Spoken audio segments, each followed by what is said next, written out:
All right. Would you like an insider look at the wine world? Like, I mean, a real sneak peek behind the scenes? Well, that's exactly what our next guest is going to reveal for us. She's got some fantastic stories, some insider tips. She's a superb writer, New York Times best-selling author, and we're going to hear from her soon. I'm Natalie McLean, editor of Canada's largest wine review site at nataliemclean.com, and you have joined us here on the Sunday Sipper Club, where we gather every week, Sundays at 6 p.m., that's Toronto, New York time, Eastern, to talk to the most intriguing people in the wine world. Now, before I get going, everybody, in the comments below, I would like to hear from you. Yes or no? Have you ever heard of or read our guest's book, which is The Cork Dork? So I just want to know how familiar you are with our guest. Just post yes or no. Let me know you can see and hear us, all of that good stuff, as we get going here tonight. All right, and let me just post that comment down below as well so that you know. All right, we've got people piling in already. Excellent. Okay. Yeah. All right. So she's here. So our guest this evening is the author of the New York Times bestseller, Cork Dork. Let me read this. I love this subtitle. A wine-fueled adventure among the obsessive sommeliers, big bottle hunters, and rogue scientists who taught me to live for taste. Love that. It's been described as the kitchen confidential of wine, if you remember Anthony Bourdain's book. She has written about food, wine, architecture, and technology for The New Yorker online, The Atlantic, The New York Times, Food and Wine magazine, The Wall Street Journal, The Guardian, The New Republic, among many other publications. And she joins me here live from her home in New York City. Welcome, Bianca Bosker. Thanks for having me. What a wonderful way to spend a Sunday evening. Excellent. We always have fun, and we are so glad you're here with us, Bianca. And I am just, everybody is, we've got people who have read your book. Excellent. Stephen Andrews. All right. Stephen Andrews has read your book. Lori Kilmartin has heard of it, but not yet read it. Yet is the key phrase.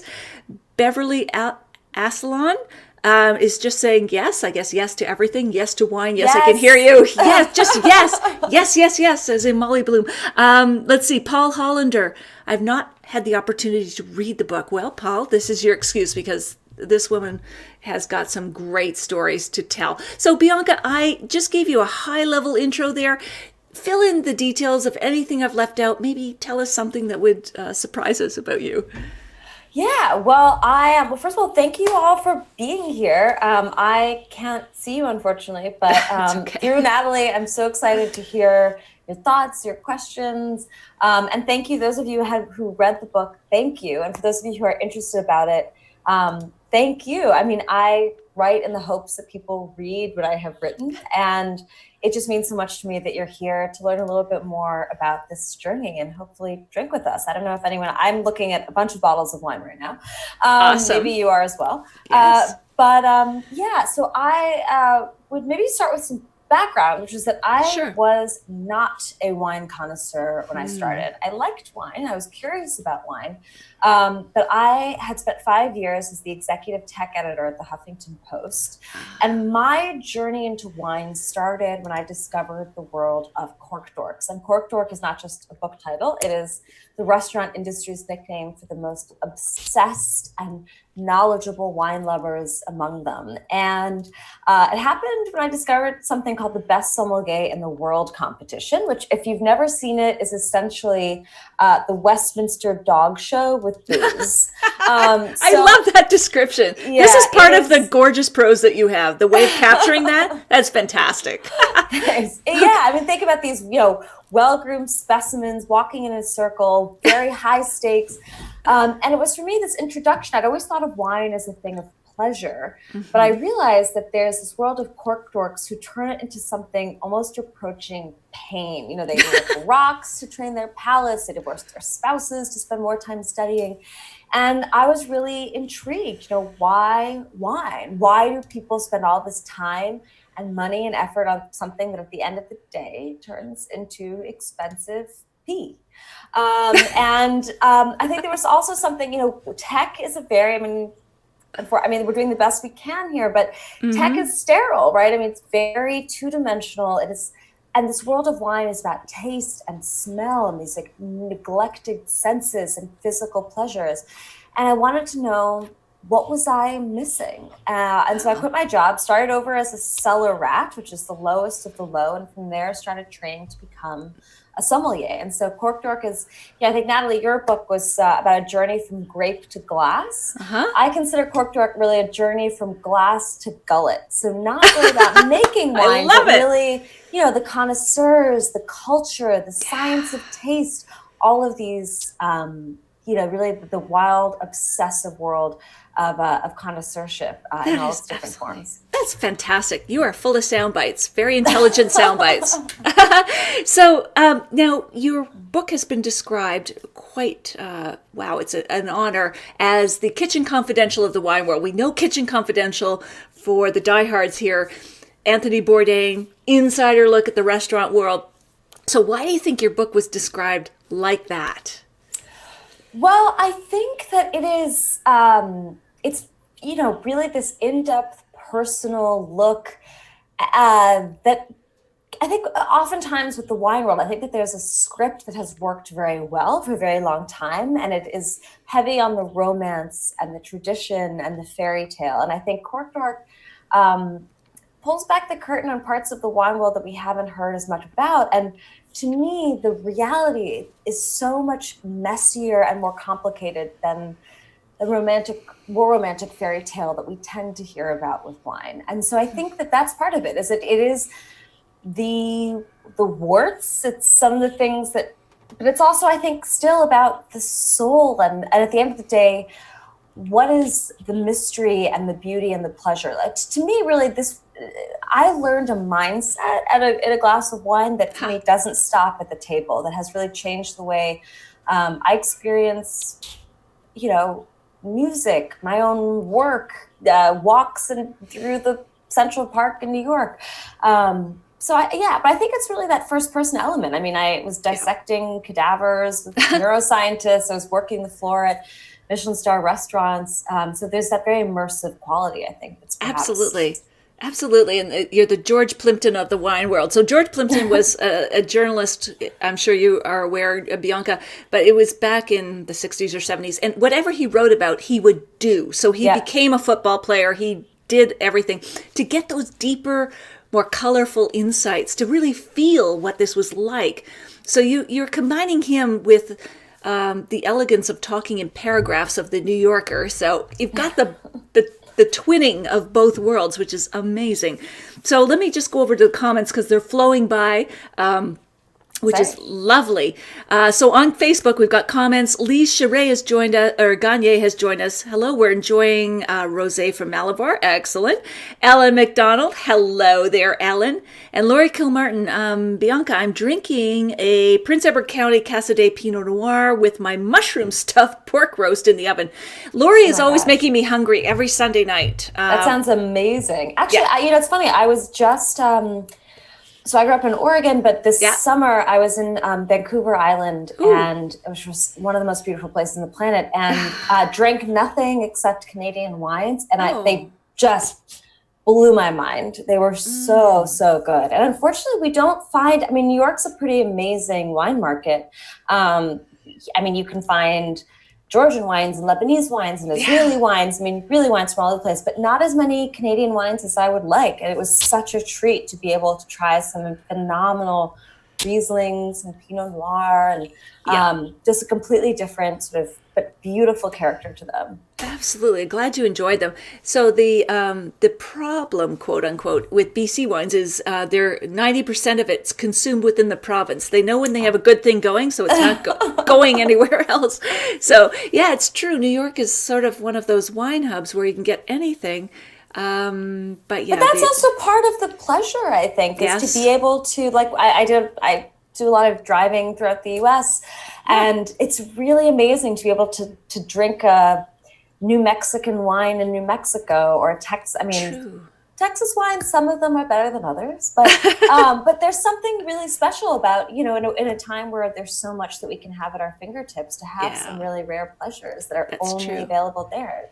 And I really think yes, it's the hunt, and it's also consuming the geography in the place it was born, like really putting yourself in that place, looking at what's around, consuming it, and having it touch all your sensory modes, if you will, and really remembering that wine for what it was because of where you were. Which is a great argument for really tuning into these, again, forgotten senses of taste and smells. I think that, you know, we only have 5 senses to make sense of the world. And I think we tend to sort of dismiss 2 of them. And to me, part of what, you know, we get from, I think wine, again, can be this entry point into this mindset. And part of what wine teaches us is how to listen to our nose. And if you think about it, growing up, we're taught to identify the sounds of animals, the colors, but we don't ever really learn how to put words on smells. And the only way that we really internalize them is by doing that. Sort of like learning a new language, right? Yeah. And I think that when you do that, the memories do become sharper and crisper. I think that we can pick up on neglected information and nuance in the world around us. And there's also beauty that exists that I think passes us by otherwise. Oh, it's so well. Listen to our noses and then put words to it, like some great nuggets of information there, Bianca. I love the way you talk. And I don't want to miss anybody because I can only see 5 comments at a time. Then they fly off Facebook like a New York Central, whatever, square ticker tape. It's like they go quickly. So if I miss your comment, folks, post it again. I should just take a moment to say you're joining us here on the Sunday Sipper Club with Bianca Bosker, who's New York Times bestseller, The Cork Dork. Yes, there she is. There's the book. Excellent. Good timing. You really need to get it. I listened to it through my iPod. I loved it.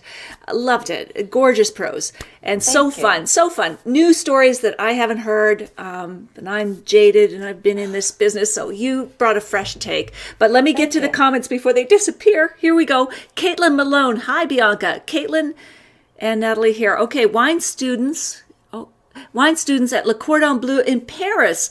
Love your book, our main inspiration. Hopefully we can discuss wine with you someday. And then they just disappeared. Okay, I got to keep reading. 1 second before I get Rochelle O'Connor. Yes, absolutely. Rochelle O'Connor. Hi, Bianca. What was the most memorable wine you enjoyed during your stay in Canada? Excellent. So do you have a comment on that?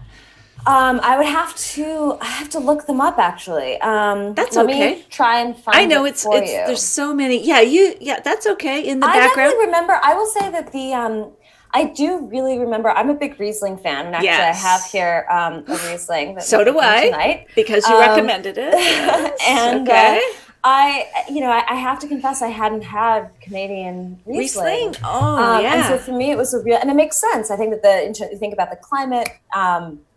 Why not? But that was something I really remember being a revelation. It's always fun to try a new Riesling. I don't know if I'll tried. Look for it. I'll try and respond. I'm sure that's okay. That's okay. I know there's so many wines in the world, but Tantalus or Blue Mountain, or I don't know if any of those names ring a bell.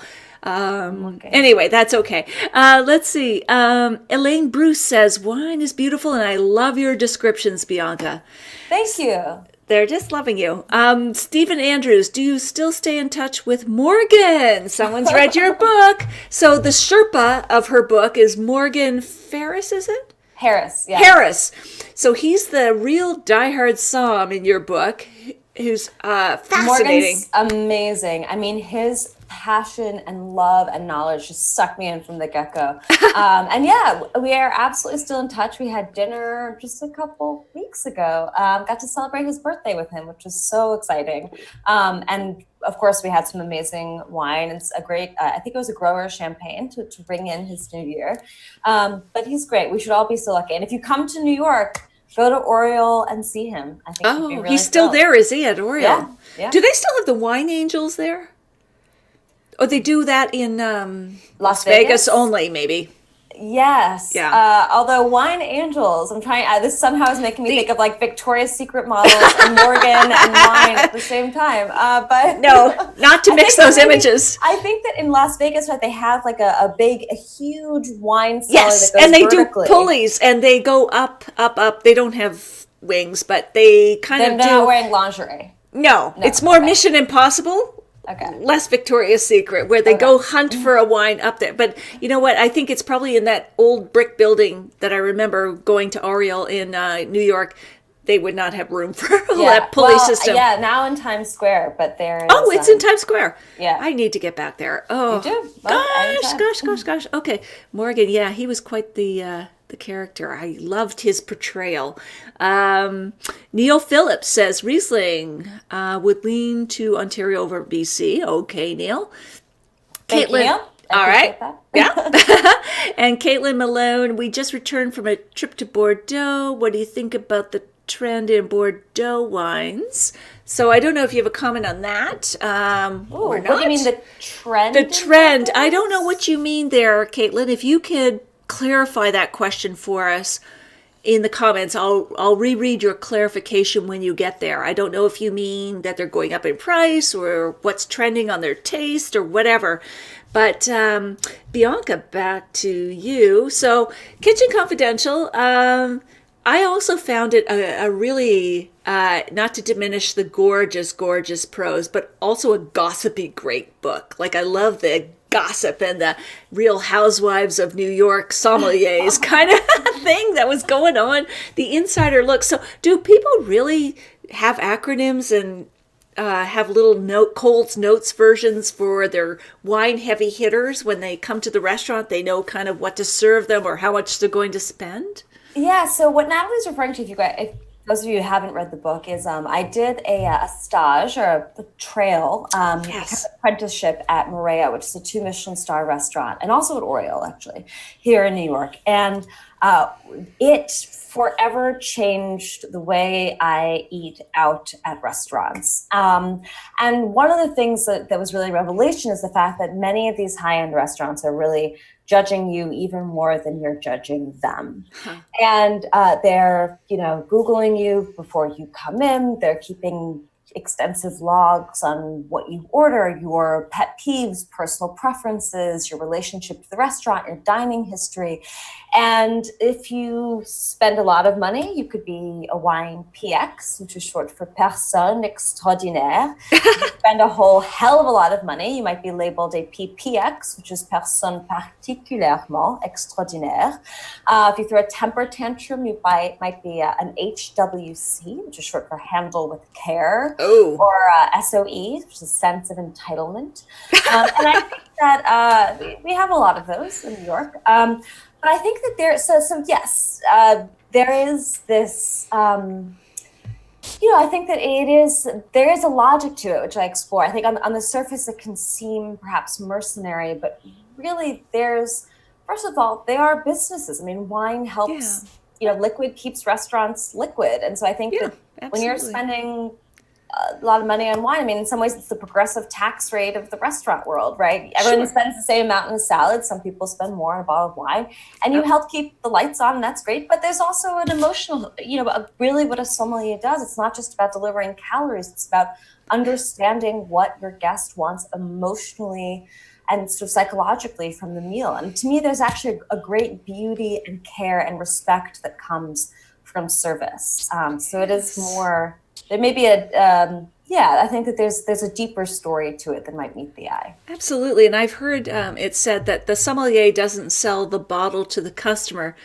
The sommelier sells the customer to the customer, that you're worth this is who you are, and so on. Not in a manipulative way, but just, I see you, and I think this is you with the wine. And of course, the old adage is customers will eat you poor and drink you rich. The margin is all in the liquids, not just the wine, but the coffee, the water, etc. That's what keeps the overhead going, right? Yeah, but I think that, there's obviously wines get marked up. And I think that before I spent time in the restaurant world, training and working as a somm, I would feel a little had sometimes, that this bottle, I would sort of think, well, okay, there's like a 3x markup, so I could have bought it for less if I was, drinking it, if I got it from my retail store on the corner. And the reality is sometimes you can't find those bottles at a retail store. And the other piece of it is, if you believe in the function that restaurants, or the role that restaurants play, be it in creating a culture, creating a neighborhood, creating an experience, in ordering that coffee, that tea, that bottle of wine, you're helping to make it possible. I mean, these are low margin businesses for the most part. That's true. I think that when you're spending that extra that you might spend on a bottle of wine, that's paying for the staff's wages, it's paying for the insurance, it's paying for the rent, the napkins that you use that night. So you shouldn't feel bad. I do think you should feel good if you believe in the value of restaurants. That you should feel good that you're just helping to support these small businesses. Absolutely. Restaurants, restoratives, absolutely. So people are trading. Which is, by the way, there's a part of Cork Dark about the history of restaurants. I mean, the restaurants, the original word came from the French restaurant, which was a soup. So originally a restaurant, or a restaurant, was a restoring sort of broth that was served, and restaurants really invented these for a long time. There wasn't a place that you could go out and order, from a variety of options on a menu. You would go one place for a chicken, one place for beef, one place for your bread. And they really emerged in right around pre-revolutionary France. I don't know if that's what you were referring to with the restorative, but in fact, the origins of the words come from a restorative broth that would be served in these institutions. I'm sort of referring to that, but I'm thinking more Pinot Noir as restorative. All of the above. Yeah, skip the broth, give me Pinot Noir. So again, the comments have been flying by, so they're all trading acronyms now. Passion for Wine, PFW, I don't know what you people are talking about. CMW, they're all friendly, but they're all just trading acronyms, and the discussion has gone off in another direction. Rick Dalderis joins us, wine dork, checking in from Los Gatos, California. Cheers. Hey, Rick. Thanks for joining us. Neil Phillips, PFW. What is that? Oh, Passion for Wine. Cheers. Nice, Elaine. Elaine's out in Calgary. Okay, folks, come back to us. And now, Bianca, I want to get back into this because there's just so much in your book that I absolutely love. So you binge watched the Somm competition.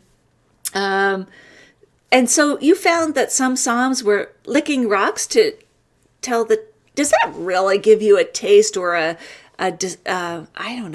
description for a feeling, not a feeling. Do you lock in the aroma memory of rocks based on red slate, blue slate by licking them? So there were sommeliers that basically that was their training regimen. Others, didn't buy it. And I think that really the key thing there, and I've tried it. I mean, I have done it partially because I wanted to fact check tasting notes. You hear a lot of somms talk about a whetstone minerality to your wine, or maybe a wine that smells like potting soil. Well, if you want to smell potting soil in a wine, you've got to smell potting soil and potting soil, right? Sure. So I think that what that really speaks to is this broader idea that you need to develop your sense memory. Yeah. So and this goes back to this idea of savoring taste and smell, of learning to attach meaning to odors. And so I turned to somms like Morgan to be my mentors, but also master perfumers, sensory scientists. And if you're interested in doing it for yourself, what I would suggest is, this is the advice that I received, start smelling everything around you and describing its smell. So it's like tasting notes for your shampoo in the morning. What are you smelling? Is it maybe a little kind of artificial passion fruit? Is it a sort of artificial green apple, perhaps? This is my shampoo. Describe like black pepper, right? You talk a lot about Syrah smelling like black pepper. When you're putting black pepper in your food at night, smell it, describe it. It's like learning a new vocab word or learning a new language, but instead of putting meaning on a sound, you're putting meaning on an odor. And so I think that's where that mentality comes from. And lick Absolutely. rocks. Why not? It might help you. Lick rocks, yes. Just depends on where you are. I've advised people to smell their leather furniture, but just make sure no one's looking, right? Because it's like you're going to be carted off somewhere if you're sniffing your furniture. But it's true. If you cut vegetables and fruit open, that's when they're the most pungent. Smell them, like, as you're preparing to cook or to serve dinner. Cut it open. That's when you're going to develop that aroma vocabulary and remember it in your mind. And as it changes, I mean, I have Somms that I tasted with in my blind tasting groups that would, quince, for example. This quince comes up a lot as a tasting note. And to master it, they would smell quince when they first bought it, a more unripe quince, and then quince as it matured. And then they might actually cook the fruit to see, let's say you're talking about apple, right? Like, what is a fresh apple? What is a bruised apple? Does it change? Is that just poetry? I mean, I think if you think about tasting notes, and I also talk about the history of tasting notes in Cork Dork, because they are not as traditional as they seem. They came up really around the 70s. And so I think that, if you hear Somms talking about the smell of baked apple, well, bake an apple. That's a good way to figure out if you think really a difference. Absolutely.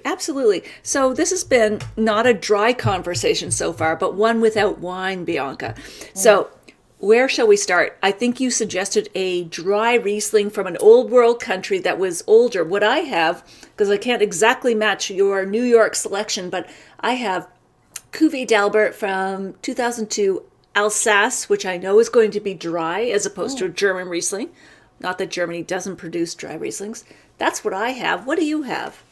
So I'm drinking a 2016 Keller. Okay. And it is a dry Riesling. It's from Rheinhessen.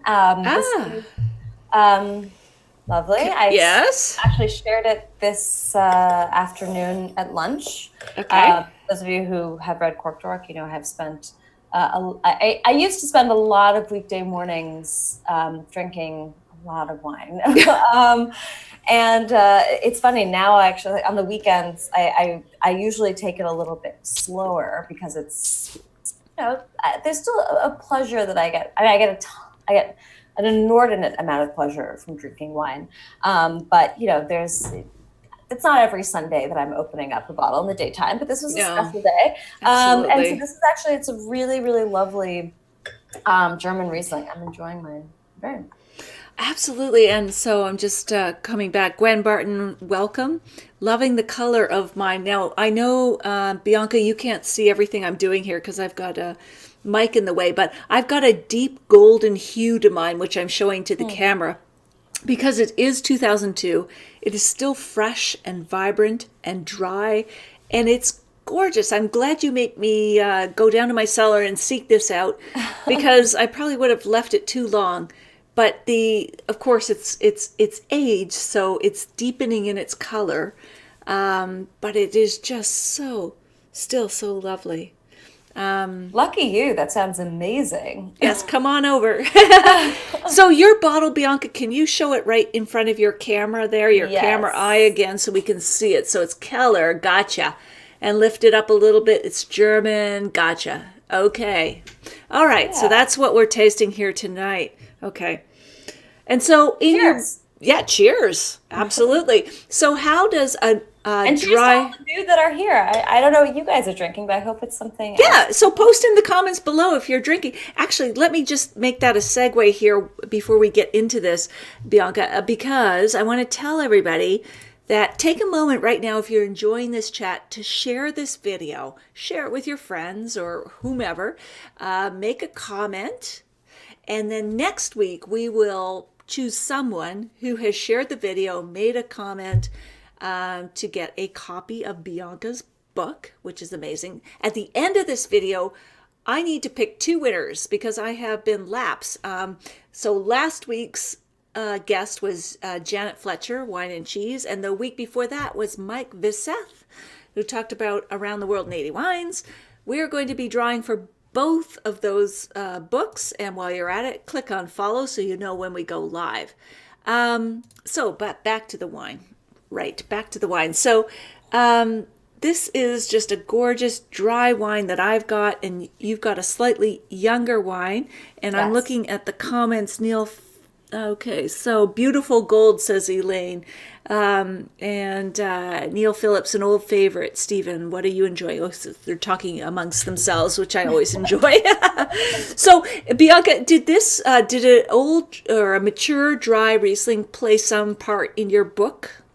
So I have had some incredible ones that I've always a pleasure. I think that there's, I oftentimes might look at a list and go off of age. I mean, I think it's so special for those of you who haven't tried older wines.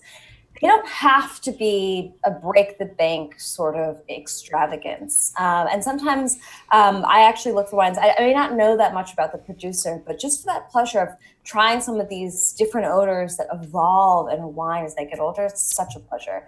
But yeah, actually, I would say Riesling played a big part in my journry. I ended up working for Paul Grecco, who is He's a Canadian. He's a Canadian. He's a Canadian. Yes, amazing. So Paul Grecco runs a restaurant called Terroir, and he is the self-described overlord of Riesling. And he has he used to do what was called the summer. He still does the summer of Riesling. He used to have a more militant summer of Riesling, where he would essentially serve not a single white wine by the glass if it wasn't Riesling. So if you came into the restaurant and wanted a glass of Sauvignon Blanc, it was sort of like, F you, here's a Riesling. You know, if you wanted a Chardonnay, F you, here's a Riesling. And he wanted to champion what he considered a really forgotten, a bit of a maligned underdog of a grape. And I think that there is very much this misconception. I mean, Riesling has enjoyed a great popularity among sommeliers, right? It has generally higher acid. Somms tend to refer to themselves as acid hounds, right? There's this desire. I think acid can sound like a negative thing in a wine, but really that's so much of what gives it this interesting zing and character. And so it's a good thing. And if you don't know how to taste acid in a wine, take the wine, take a sip of it. I'm about to do it right now because I'm talking. Swallow it, put the tip of your tongue on the roof of your mouth, and then lean forward so your face is parallel to the floor. And ask yourself, if you opened your mouth right now, would you drool? And the more you feel like you're going to drool, the higher the acid in the wine, because we salivate in response to acid. But anyway, so Paul, I think Riesling gets forgotten, especially here in the U.S. People tend to assume that it's sweet, and I think that we're missing out on the wonderful. There's a lot going on in a glass of Riesling. I mean, some of them smell like gas stations in the best. The word. Yeah, I get it. It's a bit of an acquired a taste sometimes, but so I like to go with Riesling because I think that it's got zing, it's got attitude, which are also qualities that I think would describe cork dork. Yes, and you as well. You have zing and interesting. That's great. Absolutely. Riesling's a very near and dear to my heart. Yes, and does Paul Grecco still operate Hearth as well?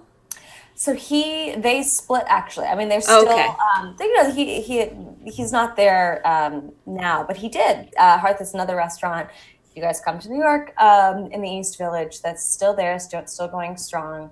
But Paul is not doing the day-to-day. I need to visit his new restaurant then, because I have been to Hearth, but not the new one. That is so amazing. Okay, so Elaine Bruce, who's a Wesset 3, says, Riesling is such a diverse grape style. So interesting, your conversation. Lee says she's about to open a Redstone Riesling with her shrimp scampi. It's going to be great. Yeah. Paul Hollander. Guys, you guys are making some really wonderfully ambitious Sunday night meals. I'm so impressed. I know. We get sat at the table like an iPad usually, like we're a third person at the table. I love this. We're like I wish I actually was. I know. So we'll be talking heads at their dinner tables, but it's so fun.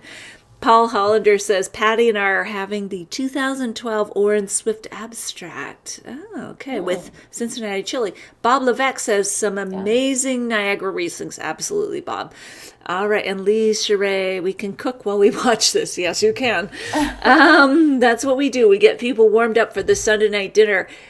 So we're on to that. So maybe tell us a little bit about La Palais, the wine orgy for the rich. So once I had worked, once I did my stage at Morea, I got very interested in really understanding the experience and psychology of collectors, right? These wine PXs. I mean, what was it that people who are not sommeliers, what is it that brings them to wine? What is the pleasure they get from a great bottle of wine? And so as part of my deep dive into this, I went to what is really the most extravagant gathering of wine collectors on the planet, or so it was described to me, which is called La Palais. And it's this gathering of Burgundy aficionados, takes place every other year in New York. And if you can imagine, the grand event is a gala dinner that is a $1,500 BYOB dinner. Wow. And you're expected to bring treasures from your cellar. And basically there's this sort of accepted rule that no matter who you are, whatever you bring should hurt a little bit. And so if you are, the head of an investment bank, well, that's a particular kind of pain. And if you're an aspiring sommelier journalist, that's a different kind of pain. And let's just say that it was, as one sommelier put it to me who was there, it's like having thousands of pounds of foie gras shoveled in your face. It is over the top. It is excess. It is drunken. There are, chefs crowd surfing. Men being totally inappropriate. It's everything. But I think for me, it was also ultimately a fascinating glimpse into this very complicated question of what we really experience when we experience a bottle of wine. And I think that I'm sure you've read these kind of gotcha studies about how wine experts can't tell the difference between a red wine and a white wine. And to me, what La Palais was illustrative of is the fact that, when we taste a bottle of wine, this flavor, our experience of it is not just taste and smell. It is this composite of taste and smell, expectation, price, who we're drinking the wine with, what the color of the room is, the music that's playing. And in a way that we don't realize, I think a lot of us don't grasp, we are deeply multisensory creatures, which means that, price is a spice, sounds can have tastes, colors can affect flavor. And I think that it's important to be aware of those, right? If you really want to taste objectively, I think it's critical that we become aware of the way that these different inputs influence us. And on the other hand, I think that there are times when we can let ourselves enjoy a bottle of wine because it is just special. For example, when Corkdork hit the bestseller list, when I was at La Palais, there was a woman whose seatmate asked her if a wine could ever be better than sex. And her answer was, without even pausing for a second, Vega Sicilia. And I was like, okay, I have to try that wine. And so when Corkdork hit the New York Times bestseller list, my husband and I celebrated with a bottle of Vega Sicilia. And look, I came to that wine with very high expectations. It was not inexpensive. It was a special wine. And in that moment, I think I did sort of allow myself to suspend disbelief. I was definitely aware. It was an incredible wine. But I was certainly, I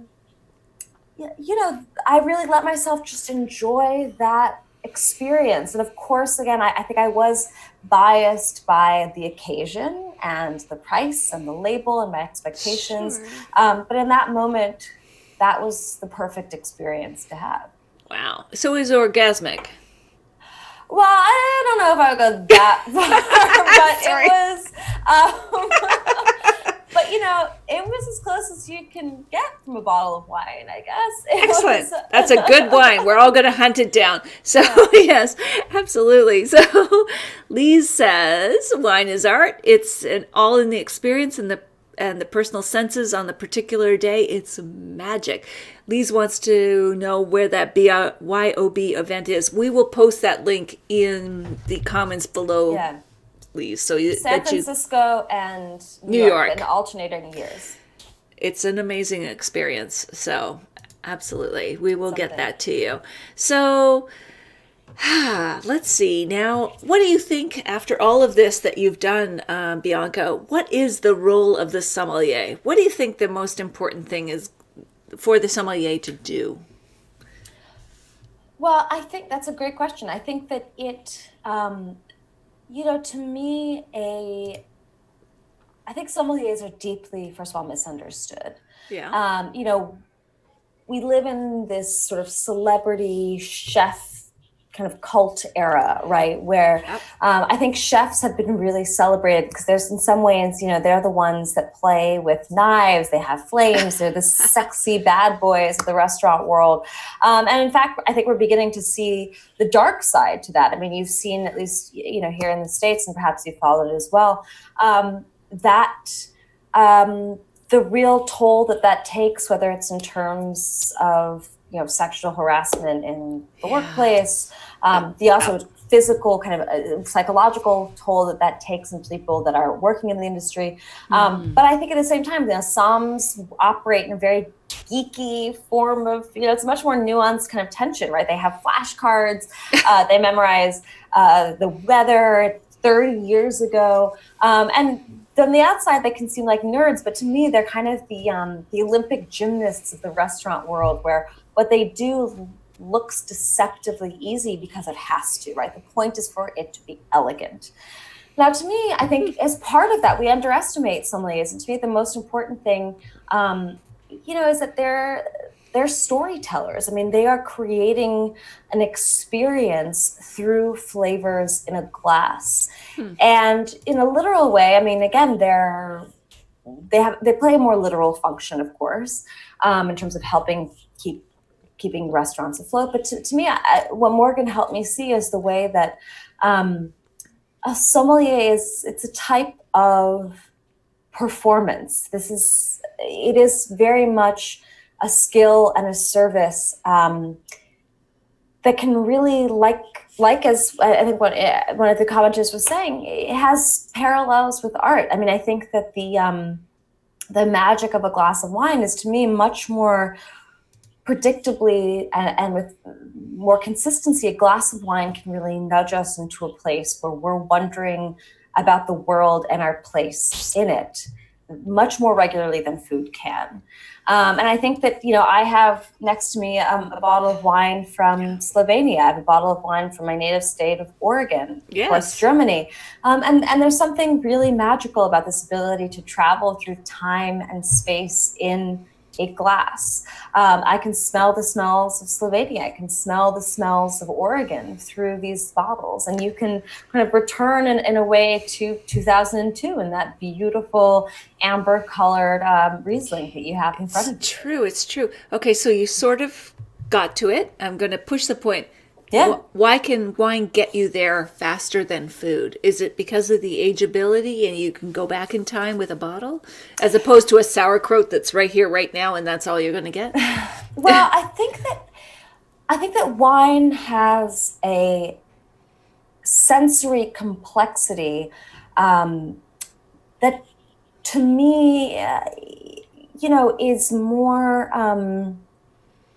I guess I would say that perhaps it has a sensory complexity that's more complex than food at times. I mean, I think so. Yeah. And I think that's,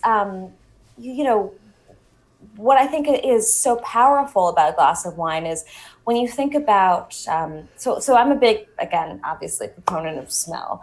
And I think that a lot of us, you think that what we do with the wine is we should drink it. And it's true, we do drink it. But if you're just drinking the wine, you're not taking that time to really relish the smell, you're missing so much of the nuance of it. And I think that a smell, as many of you know, is one of the most emotional senses. It's one of the ones most tied to memory. And so I think that when I say that it can really nudge us into a place where we're questioning our place in the world, I think for me at least, that often comes because a good glass of wine, well, first of all, I think that every glass of wine has a story to tell. And some of those stories are not that interesting. And some of those stories might be interesting because You're smelling the smells of a foreign place you've never been to before. Perhaps you're smelling 1949 France, or perhaps you're smelling a glass of wine that, for reasons you can't quite explain at first, are making you think of, a hike you took with your cousin through the forest, or it's making you think about a particular summer you may have spent, on the coast of Massachusetts. And I think that there's, wine has this ability to speak to us in a way that is both physical and intellectual. And at the end of the day, it doesn't it doesn't always have to be that experience. There's also times where you open up a glass of wine and it's more about the people that you're sharing with, perhaps, than it is about the liquid in the glass. I think that's okay too. It doesn't always have to be totally high-minded. Yeah, absolutely. So we've got some great comments. Lori says, every glass of Prosecco takes me back to Verona and when she was there. Rick Dalderas quotes, a bottle of wine contains more philosophy than all the books in the world. Louis Pasteur. It's a very literary crowd. Lise Gagne says, I'm looking forward to reading this book over the holidays by the fire with some wine. Cheers. That sounds like heaven. That sounds like a good plan, Lise. Okay, so now we've done the Alsace. Let's, I can't believe it's already 1:45. We've already been on 45 minutes, but let's get to the wines you suggested. So shall we go to Oregon or Lebanon first, Bianca? Let's start with Oregon. What are you thinking? I have got Domaine Drouhin, Pinot Noir, which I love, and what we've got up here in our availability, and it is spectacular. It is medium-bodied, smooth, supple. What have you got? You've got Teutonic something, right? Well, so Teutonic is a phenomenal wine. I had it on Saturday night. Okay. But tonight I'm actually experimenting with something. This is a new wine for me. It's Harper Voigt is the winemaker. I will come show it to you guys.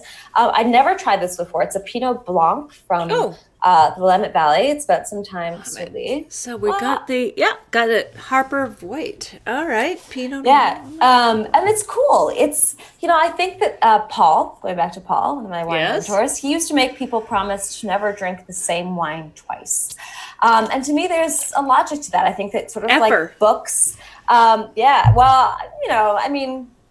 There was no kind of asterisk when he said it, but you can add one if you really want one. But I was just gonna say, I think that it's sort of like books, right? I mean, there's more books than you'll ever get through in a lifetime. That's true. But we have certain books that we return to year after year, and they change each time, or we change in relation to them. Yeah. But at the same time, why not experiment? And so for this wine, I mean, I'm oftentimes. You really just need two pieces of information to get a great wine, and it's what do you want to spend and what flavors do you want.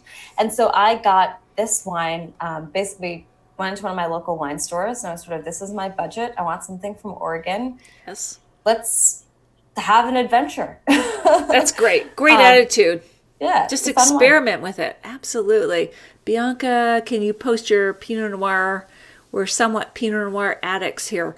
So I will send you the link, Bianca, where you can post and follow up with questions and comments here, because you've got a really dedicated, diehard group here. Well, and for those of you, if you like Pinot Noir, try Teutonic. Makes some really cool Pinot Noirs from Oregon. And I've also been very into German Pinot Noir recently. Yes, me too. If you haven't tried that, I think it's a great bang for the buck. And it has some similar qualities to some Burgundian Pinot Noir. That edgy acidity, that spat Burgunder.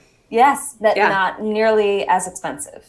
So right, exactly. So we're going to post all those links down here below. And just while we have a moment here, as we're coming into our final 10 minutes, share this video, folks. If you want to be eligible to get a copy of Bianca Bosker's book, The Cork Dork, next week. Okay, I gotta come. She's doing it. I gotta come back to you. There, awesome. You need to do that, and then post a comment, and then you need to stay with us to see who won 2 weeks in a row. The comments, the shares for our guest last week and the week before. So click on follow, and you will be all in line with that. So, Domain Druin, I'm loving this. Did that play a specific pivotal part or somewhat of a story in your book, Bianca? So I would say that for me, well, Oregon, it's more personal. I mean, I think that, as I was saying, that there's this ability, to sort of treat wine as, kind of embrace wine as a way of like time traveling is real. I mean, I do sometimes when I'm getting homesick, I go and look for a bottle of very classic Oregon Pinot Noir, because it often has this earthy, wet leaf smell that I associate with my childhood. And so I think there's, just for me as a personal level, it speaks to this idea of, using wine to travel through time and space. I love that. Time travel through wine. I love it. I love it. That just encapsulates it.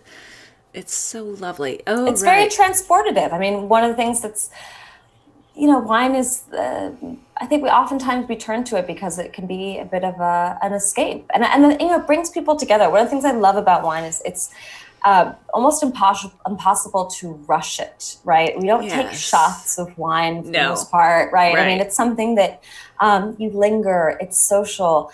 As you get further down in the bottle, conversation flows a little bit more fluidly. Absolutely. There's no wine shots. I love that. Like it's a slow drink, slow food, slow drink. Yeah. Did you once bring some sort of cup or vessel of Chervil? How am I pronouncing it? Chervil, yeah. Chervil. Did you bring that to a wine tasting and see? Yes. What did you do? Just tell us. I made myself into a pain in the butt. As part of my training I was working towards taking the Court of Master Sommelier's Certified Sommelier exam, which is sort of the gold standard for working the floor.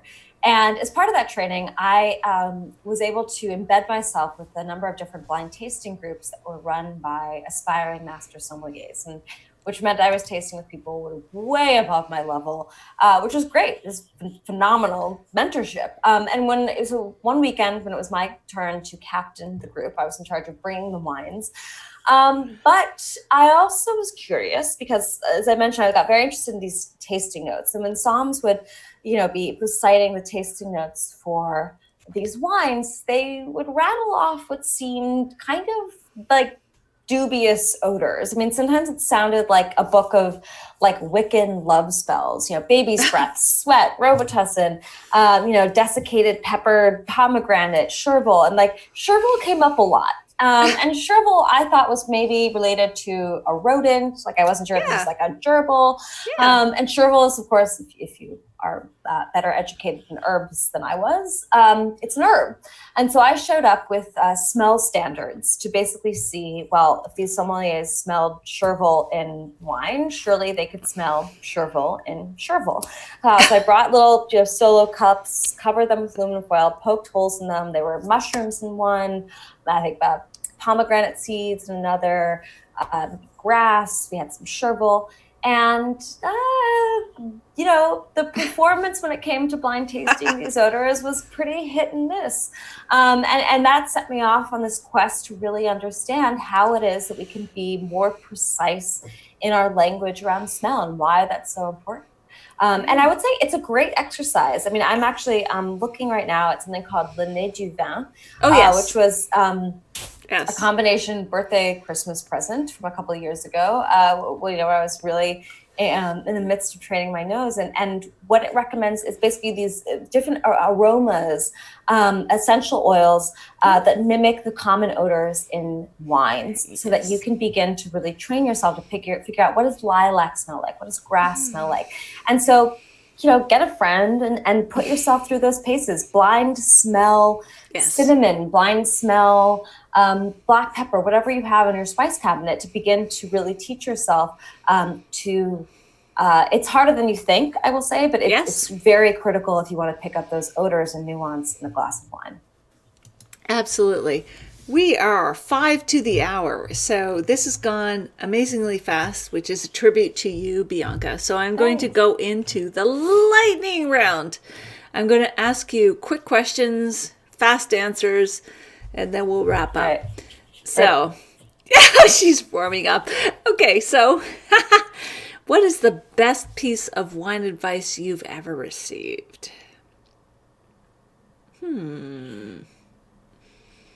I think never try the same wine twice. That was Paul's advice, but it's opened up so many universes for me. Absolutely. That's fantastic. What is the one thing you were wrong about when it comes to making wine or about wine in general that you want to say right now? I would say that going into this process, I thought that you had to be, in order to blind taste wines, in order to pick up the nuances of chervil and gasoline in a wine, that you had to be born a bloodhound. There was some sort of genetic ability, like being, an Olympic athlete, that either you were born with it or you weren't. And in fact, any of us can train ourselves to do it. Fabulous. Okay.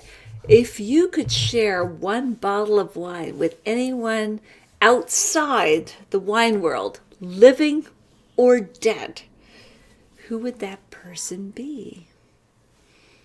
Oh, I would throw such a good dinner party, but I would invite lots of people. Dead people, right? Dead people? Populate your dinner table. Yeah. Look, I think... I would give God knows what to have a glass of wine with Joan Didion. I think she's yes, fascinating. And then Cleopatra, she could join. Why? Okay, gotcha. But yeah, why not? You tell me why Cleopatra. Wouldn't she be so interesting? Yes. Yes. What would you ask her? I've just always thought that growing up when I was little, I remember I had an Egyptian themed birthday party. I've just always loved ancient Egypt. So wow, yeah, so cool. And strong women, I guess. Right? What would you ask her? Oh, I'd have to prepare a list of questions like any good journalist. I don't know. Okay, fair enough. Because I'm springing this on you at the last minute. So gotcha. That's fine. If you could put up a billboard in whatever, downtown Manhattan, Toronto, wherever, about wine, what would you say? Any billboard, just do this. What would you say? That's such an interesting, it's a good question. Just keep trying, open your mind. I would say I would pick up, and this is very much this comes from Anne Noble, who's the really the wine Moses wheel of tasting notes. Moses. And that's the Moses. I mean, she wrote the sort of the 10 Commandments, and it came to the language of wine. But I would say listen to your nose and drink adventurously, but there would be really great drawings to go along with it. I know, diagrams and so on. I getcha. I'm springing this all on you right now. It's an interesting question. Well, has there been any question? What's the most interesting question you've ever been asked? Well, I will say, when I was doing a book event at a library in Connecticut, and a lovely older lady came up to me and she said, I haven't finished your book yet, but I just have to know, are you and your husband still together? Oh! And then it turned out that many other people had a similar question, which was a little concerning. But as I was recently at a lunch with a number of book and wine lovers, and some of them said, you sound like a real piece of work, and your husband is a saint. And he is a saint. And he's been I've brought home some great wines with him, from our tasting groups to share with him. But he is indeed a saint. And we are still together. He's maybe walking around in the back here somewhere. But that question definitely caught me out of the blue. I didn't realize how much of a piece of work I had seemed, I suppose. So yeah. But they're all good questions. I think I will say it's so exciting. Again, I love the fact that wine can bring people together, and it is such a thrill for me. I mean, I got into this world because I've always been obsessed with obsession, and no one does obsession like wine lovers. And I've ended even more obsessed with the things that they obsess over than I ever could have imagined. And so now when people, ask me questions about wine, as you can tell, I have a lot to talk about, and I very much enjoy it. It's fantastic. Okay, so second last penultimate question. Yes. Have we missed anything you would like to mention? I could talk your ear about this all night. I feel like we need to all now sit down for a dinner party together and really just, continue this over, I think it was this amazing mushroom soup and the Cincinnati chili. Yes. But no, I think this has been such fun. I will say we didn't talk about your last wine. Do you have a Lebanese wine? Oh, I do. Because you asked me to. So I've got a good, which one? I'm going to hold my wine up to the camera. And I absolutely, really, it's a solid wine. What do you have? So I have, who's the producer? It is Kasara, Ksara. Oh, interesting. Cool. Reserve. Awesome. And it's a delicious, full-bodied red wine. Awesome. Do you have one with you? So I don't have a Lebanese wine, but I have a wine. So I mentioned Lebanon because Terroir, where I worked, had some phenomenal Lebanese wines. And I think that oftentimes this goes with the sort of drink adventurously mindset. But I often think that we go back to, sommeliers would call them gimme wines, and most by the glass lists have a gimme wine. That's the thing that it's so called because people say, give it to me, I don't care how much it costs. It's familiar name brand varietals.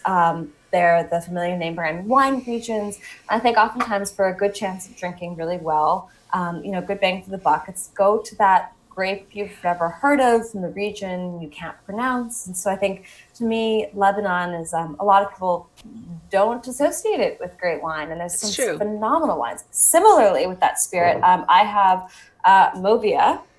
Which is where's that from? From Slovenia. Okay.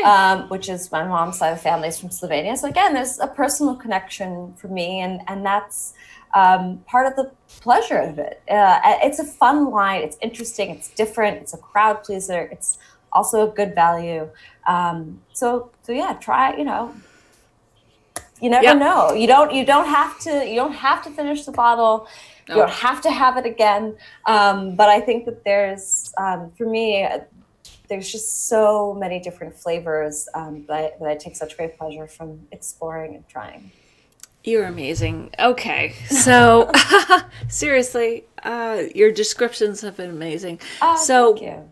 I am going to wrap up this description or this talk tonight, even though the comments are still coming in, Bianca.